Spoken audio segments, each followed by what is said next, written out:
नजराना मुंसिफ टीवी में आपका इस्तकबाल। आप देख रहे हैं मुंसिफ न्यूज। शुरुआत करेंगे हेडलाइंस के साथ। सुर्खियों को पेश करने में ताउन किया है डॉक्टर ऑर्थो ऑयल के साथ साथ डॉक्टर ऑर्थो कैप्सूल्स साथ लेना ना भूलें। बांग्लादेश की साबिक वज़ीर-ए-आज़म खालिदा जिया की आज अदा की जाएंगी आखिरी रसूमात। वज़ीर ख़ारजा जयशंकर हिंदुस्तान की नुमाइंदगी के लिए पहुंचे ढाका।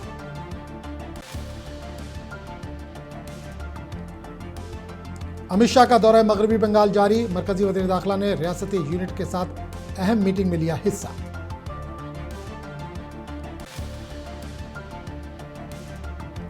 अमेरिका के बाद चीन ने भी हिंद पाक के दरमियान सालसी का किया दावा। कमजोर खारजा पॉलिसी के बायस हिंदुस्तान हो रहा है बदनाम, कांग्रेस लीडर राजपूत का इल्जाम।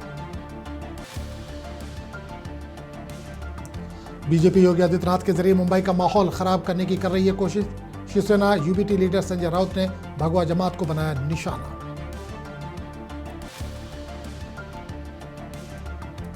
नए साल के मौके पर ममदानी न्यूयॉर्क मेयर के तौर पर लेंगे हलफ बर्दारी तकरीब के लिए तमाम तैयारियां मुकम्मल।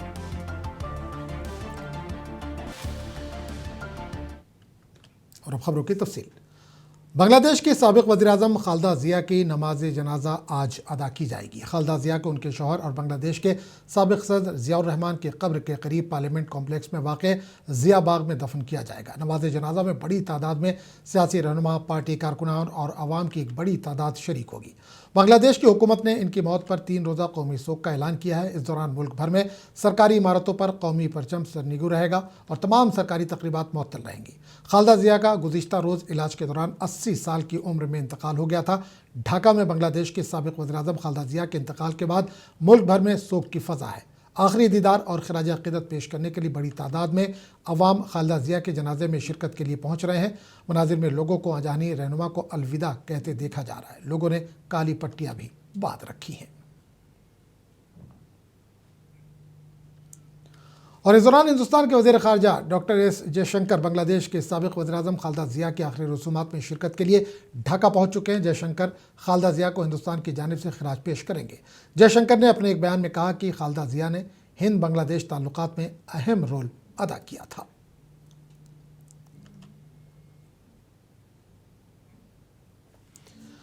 वज़ीर दाखिला अमित शाह इन दिनों मगरबी बंगाल के दौरे पर हैं, जहां वो आइंदा बरस होने वाले असेंबली इंतखाबात के सिलसिले में मुख्तलिफ प्रोग्रामों में शिरकत करने वाले हैं। इस दौरान अमित शाह ने आज बीजेपी यूनिट के साथ कोलकाता में मीटिंग की। इस मौके पर बंगाल बीजेपी के तमाम सीनियर लीडर और ओहदेदार मौजूद थे। अमित शाह ने मीटिंग के दौरान कहा कि बंगाल की आवाम टीएमसी की हुक्मरानी से आजिज आ चुके हैं और अब वो रियासत में तब्दीली चाहते हैं। अमित शाह ने पार्टी कायदीन को मशवरा दिया कि हुकूमत की नाकामियों को अवाम तक पहुँचाएँ।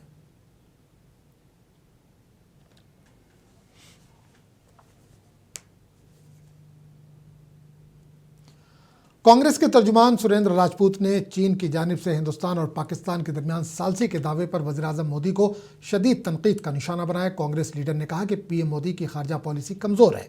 इन्होंने कहा कि वज़ीर-ए-आज़म को वाज़ेह करना चाहिए कि ऑपरेशन सिंदूर के दौरान हिंदुस्तान और पाकिस्तान के दरमियान सालसी किसने की। इन्होंने कहा कि पीएम मोदी को ये बताना चाहिए कि जंग हमने खुद रोकी थी या किसी और के दबाव में ये कदम उठाया गया था। भारत की विदेश नीति और भारत की सरकार नरेंद्र मोदी जी के नेतृत्व में इतनी कमजोर है कि हर कोई जो है वो युद्ध विराम का श्रेय ले रहा है। पहले डोनाल्ड ट्रंप 57 बार कह चुके हैं, अब ये नए आदमी आ गए हैं चीन वाले, कह रहे हैं कि हमने युद्ध विराम कराया।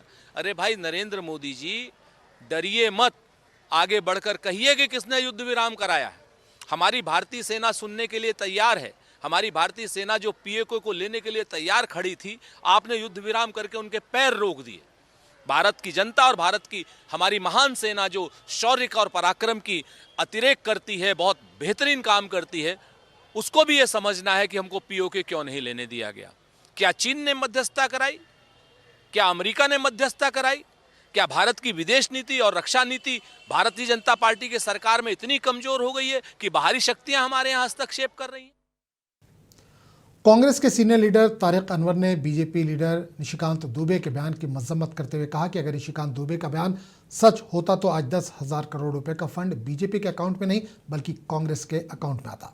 इन्होंने कहा कि आज साफ दिख रहा है कि किसको कितना ज्यादा चंदा मिल रहा है। इन्होंने कहा कि अरबपतियों से कौन बड़ी मिकदार में चंदा वसूल कर रहा है, हर कोई जान चुका है। अगर उनकी बात में सच्चाई होती शशिकांत दुबे जी के, तो आज 10,000 करोड़ रुपया बीजेपी के फंड में नहीं होता, वो हमारे फंड में होता, कांग्रेस के फंड में होता। ये तो साफ झलकता है, दिखता है कि कहाँ कौन बेईमानी कर रहा है और किसको ज़्यादा चंदा मिल रहा है बड़े पूंजीपतियों से। और ये बात तो स्पष्ट हो गई, सुप्रीम कोर्ट ने भी कह दिया कि ये गलत तरीका अपनाया गया था भारतीय जनता पार्टी के द्वारा, उनकी सरकार के द्वारा। देखिए, एक बात तो स्पष्ट है कि पुलवामा की कोई रिपोर्ट अभी तक नहीं आई और ये पता नहीं चल पाया है कि पुलवामा किन लोगों ने किया है। ये तो सरकार की सुस्ती है, केंद्र सरकार की सुस्ती है। ये तो उसी समय इस बात का जानकारी लेना चाहिए था कि अगर ये आतंकवादियों के द्वारा हुआ है और कैसे हुआ है, वहाँ तक RDX कैसे पहुँचा और 40 लोगों के जवानों की जानें कैसे गई, आज तक उसकी कोई रिपोर्ट लोगों के सामने, देश के सामने नहीं आया है। तो इस तरह की बातें लोग करेंगे ही। देखिए, अमित शाह जी की जो बात है वो वैसे ही बात है जैसे चोर मचाए शोर। भाई, गृह मंत्री आप, केंद्र में आपकी सरकार, आपके अधीन में सारी सेना, सारी फौज, सारी पारामिलिट्री फोर्स, उसके बाद भी लोग वो घुसपैठिया चले आ रहे हैं, तो ये किसकी कमज़ोरी है? ऐसे कमज़ोर गृह मंत्री को तो अपने पद पर रहने की का कोई उचित नहीं है। इसलिए मैं समझता हूँ कि अपनी कमज़ोरी को छिपाने के लिए अमित शाह इस तरह की बातें करते हैं। अगर उनकी बात में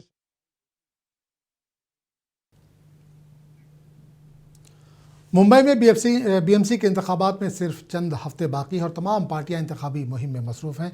अब शिवसेना UBT ने बीजेपी की स्टार मुहिम चलाने वालों की फहरिस्त पर सवाल उठाते हुए पूछा है कि वज़ीर-ए-आज़म मोदी और उत्तर प्रदेश के वज़ीर आला योगी आदित्यनाथ को मुंबई में इंतखाबी मुहिम चलाने की ज़रूरत क्यों है। दोनों लीडरान BMC इंतखाबात के लिए बीजेपी की स्टार मुहिम चलाने वालों की फहरिस्त में शामिल हैं।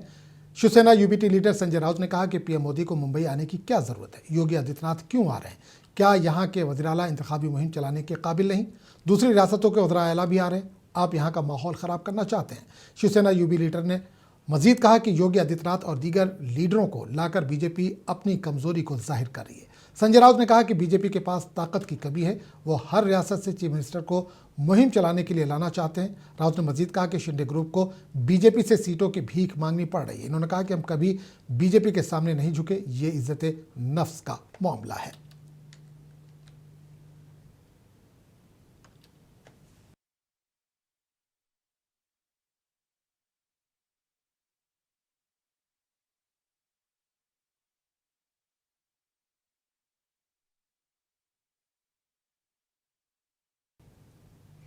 समाजवादी पार्टी के कौमी तर्जुमान अमीर जामेई ने हिंदुस्तान पर जापान को पीछे छोड़कर दुनिया की चौथी सबसे बड़ी मईशत बनने का हिंदुस्तानी हुकूमत के दावे पर अपना रद्दमल जाहिर किया। अमीर ने कहा कि हिंदुस्तान पर हम किसी को भी पीछे छोड़ सकते हैं, ताहम आज हमें अपने मुल्क की हालत देखनी चाहिए। इन्होंने कहा कि आज मुल्क में बेरोजगारी का क्या हाल है, इस पर हमें बात करनी चाहिए। इन्होंने कहा कि हमें ये देखने की ज़रूरत है कि हमारा रुपया किधर जा रहा है। इन्होंने कहा कि अमेरिका और चीन आज हमारा मजाक उड़ा रहे हैं, तो ये एक कमज़ोर वज़ीर-ए-आज़म की वजह से हो रहा है। फोर्स डाटा, आप सिर्फ आंकड़ों से भारत को जापान से आप सरपासिस करने की बात कर रहे हैं। हम पूछना चाहते हैं कि वाराणसी में जो क्योटो सिटी बनने का जो पूरा वादा था उसका क्या हुआ? क्योटो सिटी तो नहीं बना। और आपने कहा था कि वो जो जापानी रेल बनना था, वो रेल कहां पर है? तो पूरे देश के जो हमारे अपने जो हालात हैं इस देश के, बेरोजगारी चरम पर है और हमारा रुपया कहां गया? प्रधानमंत्री मोदी जी जब प्रधानमंत्री नहीं थे तो रुपये को लेकर बहुत तंज करते थे। आज रुपया कहां गिर के पहुंच गया है? तो सरकार को झूठे आंकड़ों से दूर होकर उन्हें अपनी जो हमारे इकोनॉमिक पॉलिसी, जो इकोनॉमिक कोलैप्स है, उसके बारे में आपको बात करना पड़ेगा। आप इकोनॉमिस्टों से मुलाकात कर रहे हैं प्रधानमंत्री जी, बड़ी अच्छी बात है, लेकिन जिस तरह से पूरे देश में निजीकरण हो रहा है, जिस तरह से हमारे देश की जो स्वदेशी इकोनॉमी का जो पूरा डाउनफॉल है, प्रधानमंत्री जी को या भारतीय जनता पार्टी को, एनडीए की कोई पॉलिसी नहीं है। पॉलिसी सिर्फ ये है कि कैसे इस देश के जल, जंगल, जमीन को, कैसे देश के पहाड़ों को, कैसे अरावली को मित्रों को बेचा जाए। यही इकोनॉमी के गोवा के चीफ मिनिस्टर प्रमोद सावंत ने जिला पंचायत शुमाली और जनूबी गोवा के नौमंतखब अरकान को हलफ बर्दारी तकरीब में शिरकत की। इस मौके पर खिताब करते हुए प्रमोद सावंत ने नौमंतखब अरकान को अवामी खिदमत में कोई कसर बाकी न रखने की तलकीन की। उन्होंने कहा कि अवाम ने जिस उम्मीद से आपको मुंतखब किया है, इसी तरह आपको भी अवाम के दरमियान रहते हुए इनकी खिदमत करनी चाहिए।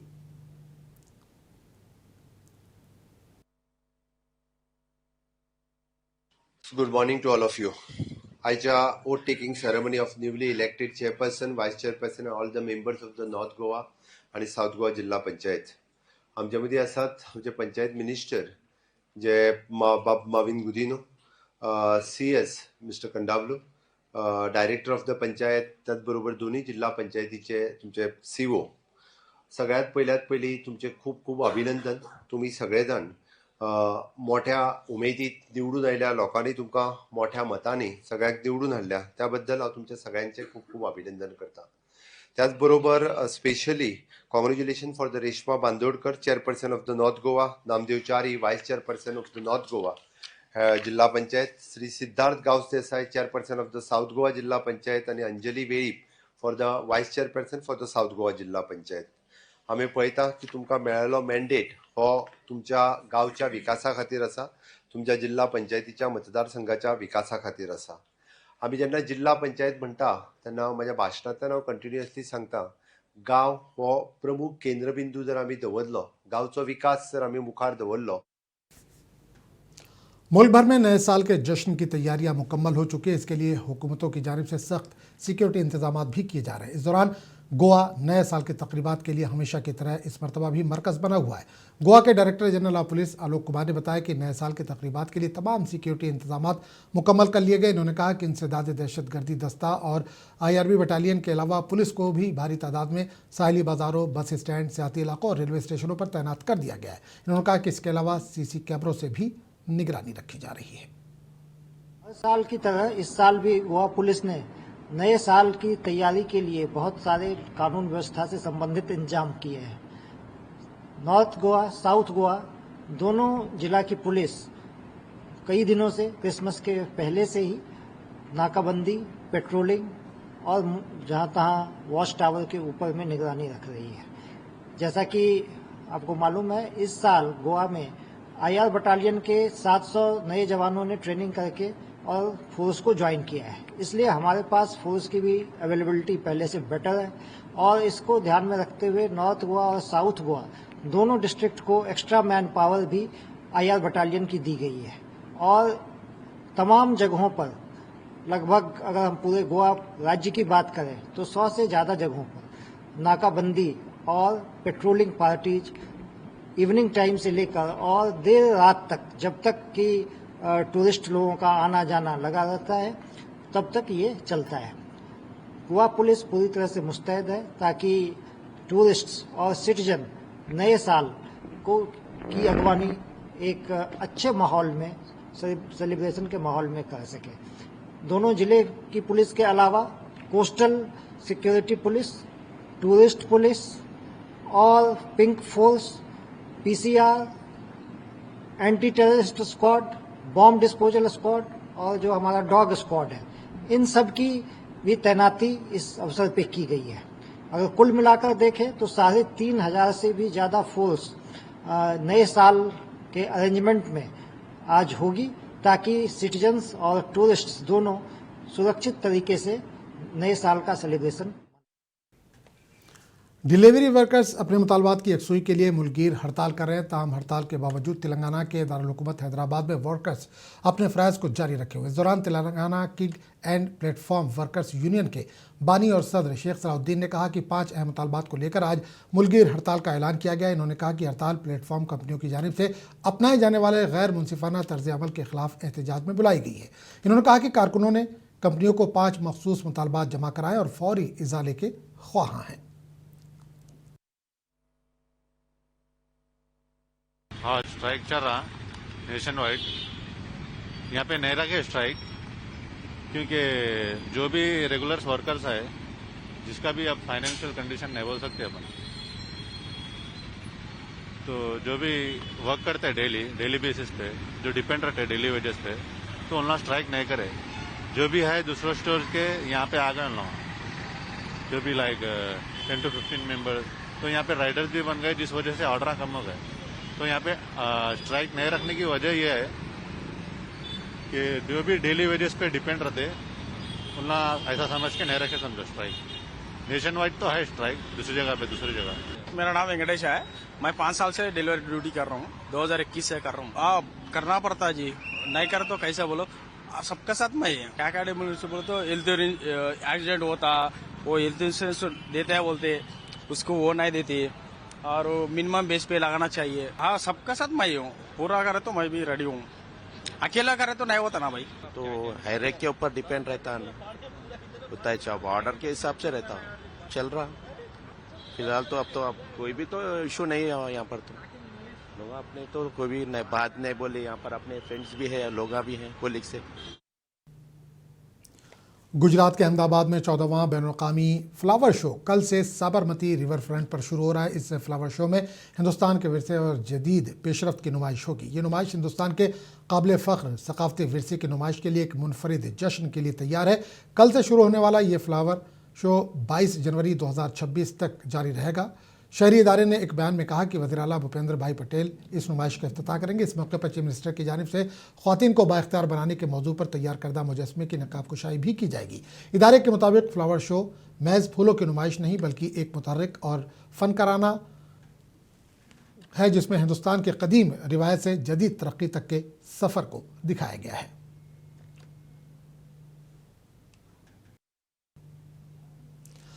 ज़हरान ममदानी 2026 के आगाज़ में न्यूयॉर्क शहर के मेयर के तौर पर हलफ उठाएंगे और नए साल के दौरान तकरीबात जारी रहेंगी। इनकी टीम ने जुमेरात को 2 तकारीब का मंसूबा बनाया, जिनमें तारीखी old city hall Subway station पर ख़ानदान के साथ आधी रात को एक निजी हलफबरदारी की तकरीब होगी। इसके बाद सिटी हॉल के बाहर 1 बजे अवामी हलफबरदारी की तकरीब है, जिसमें एक ब्लॉक पार्टी, तकरीबात और तकारीर शामिल है। ममदानी ने कहा कि सबवे स्टेशन का इंतखाब न्यूयॉर्क के काम करने के लिए इनके अज़्म की अक्कासी करता है। इस मौके पर अदाकार, मुसन्निफ़ीन, वकला और छोटे कारोबारी मालिकान शामिल रहेंगे, जिन्होंने इवेंट की तश्कील में मदद की। नए मेयर के हलफबरदारी तकरीब के लिए सिटी हॉल ब्लॉक पार्टी में हज़ारों अफराद की शिरकत मुतवक्के है।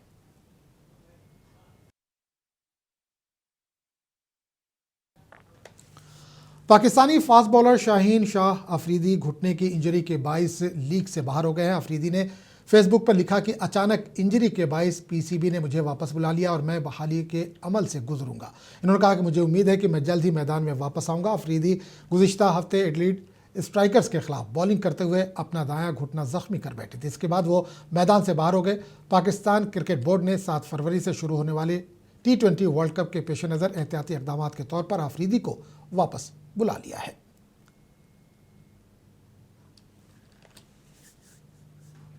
पंजाब के मोगा में शदीद धुंध के बाइस हद निगाह तकरीबन 0 हो गई, जिससे सड़कों पर गाड़ियों की आमदोरफ्त बुरी तरह से मुतासर रही। घनी धुंध की वजह से ड्राइवरों को शदीद मुश्किलात का सामना करना पड़ा, जबकि इंतजामिया ने शहरियों को एहतियात बरतने और गैर ज़रूरी सफ़र से गुरेज करने की हिदायत दी है। कोहरा बहुत पड़ रहा है, परेशानी आ रही है, क्या कहने चाहिए? कोहरे में प्रिंसिपल जी कोहरा बहुत पड़ रहा है, परेशानी आ रही है, क्या कहने चाहिए? कोहरे में परेशानी तो बहुत आ रही है। जहाँ भी काम करना जाते हैं आधा घंटा पौना घंटा लेट हो जाते हैं। इसलिए मैं लोगों को कहना चाहता हूँ, जो धुंध है, धुंध के कारण आप ऐसे बात से होली चलाएं या गाड़ी होली चलाएं, जो भी आपके पास साधन है वो होली चलें, घर से पहले निकल आएँ ताकि किसी किस्म की दुर्घटना ना हो। और साइड में मैं ये कहना चाहता हूँ कि कहीं ऐसे मैं देखता हूँ गाड़ियाँ ऐसे होती हैं छोटी, जिसमें लाइटें नहीं होती पिछली, वो लाइटें होनी चाहिए। और जीटी रोड में जो है हाईवे है, हाईवे में चिट्टी पट्टी नहीं होती, ये बहुत है। इसमें ये हाईवे में चिट्टी पट्टी हो तो इसमें ड्राइवर को कोई परेशानी कम आएगी, क्योंकि चिट्टी पट्टी के आसरे से वो चला जाता है। अपने जो अपना सफ़र करना है वो तय करता है। हम लोगों को यही विनती करते हैं भी अपना भी ध्यान रखें, अपने पीछे परिवार का भी ध्यान रखें। मेरा नाम बलवीर सिंह गुरोवर है।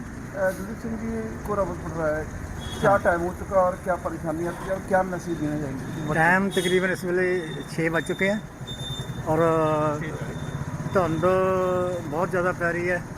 बाहर अंदर जाने वेले ਲੋਕਾਂ ਨੂੰ ਆਰਾਮ ਨਾਲ ਔਰ ਬਚ ਕੇ ਜਾਣਾ ਚਾਹੀਦਾ, ਸਲੋ ਰੱਖਣਾ ਚਾਹੀਦਾ ਜਿਹੜੇ ਗੱਡੀਆਂ ਮੋਟਰਾਂ ਹੈਗੀਆਂ, ਤਾਂ ਕਿ ਆਪਾਂ ਠੀਕ ਠਾਕ ਆਪਣੇ ਘਰ ਪਹੁੰਚ ਸਕੀਏ। ठंड में जो अपने बड़े बुजुर्गों को बाहर भेज देते हैं, दूध लेके आओ। राजस्थान के नायब वज़ीर आला दिया कुमारी ने नए साल की आमद से कबल अवाम को नेक ख्वाहिशात पेश की। इन्होंने उम्मीद जाहिर की कि आने वाला साल अमन, खुशहाली और तरक्की का पैगाम लेकर आए और रियासत के हर तबके के लिए बेहतरी के नए मौक़े पैदा हों। साल की सबको बहुत बहुत शुभकामनाएं और बहुत अच्छा आप सभी का घर में खुशहाली आए। आप लोगों का जो काम है, जो आप लोग करते हैं, उसमें भी बहुत अच्छी आपकी तरक्की हो और सभी प्रदेशवासियों को बहुत बहुत मैं शुभकामनाएं देती हूँ और बहुत बहुत आपके मंगल भविष्य की भी आपको अभी बधाई देती हूँ। लखनऊ में समाजवादी पार्टी के सदस्य अखिलेश यादव की रिहाइशगाह के बाहर नए साल, मकर संक्रांति और यौम जमहूरिया की मुबारकबाद देते हुए पोस्टर्स और होर्डिंग्स लगाए गए। इन पोस्टर्स के जरिए खैर सगाली और त्योहारों की खुशियों का पैगाम दिया गया, जिसके मनाजिर सामने आए हैं।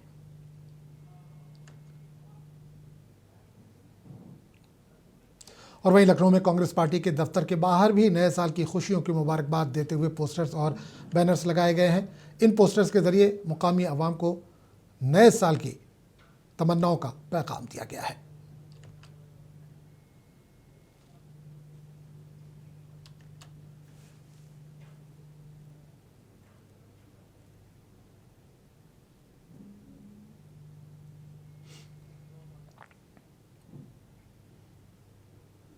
तो इस बुलेटिन में फिलहाल इतना ही। अगले बुलेटिन में आपसे फिर मुलाकात होगी, तब तक के लिए इजाजत दीजिए।